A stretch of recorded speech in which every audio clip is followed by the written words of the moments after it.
بسم اللہ الرحمن الرحیم۔ حضرت زید بن ارقم رضی اللہ تعالیٰ عنہ سے روایت ہے کہ صحابہ کرام رضی اللہ تعالیٰ عنہ نے پوچھا، یا رسول اللہ صلی اللہ علیہ وسلم، یہ قربانی کیا چیز ہے؟ آپ صلی اللہ علیہ وسلم نے فرمایا، تمہارے نسبی یا روحانی باپ ابراہیم علیہ السلام کا طریقہ ہے۔ انہوں نے عرض کیا کہ ہم کو اس میں کیا ملتا ہے یا رسول اللہ صلی اللہ علیہ وسلم؟ آپ صلی اللہ علیہ وسلم نے فرمایا، اربال کے بدلے ایک نیکی۔ انہوں نے عرض کیا کہ اگر اون والا جانور ہو؟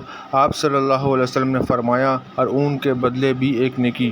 ام المومنین حضرت ام سلمہ رضی اللہ تعالیٰ عنہ سے روایت ہے کہ رسول اللہ صلی اللہ علیہ وسلم نے فرمایا، جب ذی الحجہ کا پہلا عشرہ شروع ہو جائے، یعنی ذی الحجہ کا چاند دیکھ لیا جائے، اور تم میں سے کسی کا ارادہ قربانی کرنے کا ہو تو اس کو چاہیے کہ اپنے قربانی کرنے تک اپنے بال یا ناخن بالکل نہ تراشے۔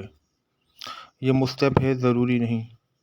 جب آپ صلی اللہ علیہ وسلم قربانی کے لیے بکری کو ذبح کرتے تو اپنا پاؤں اس کے مونڈے پر رکھتے، پھر بسم اللہ اللہ اکبر کہتے اور ذبح کرتے۔ آپ صلی اللہ علیہ وسلم نے لوگوں کو حکم دیا کہ جب ذبح کرے تو اچھے انداز سے کرے، یعنی چھری تیز ہو اور جلدی ذبح کرے۔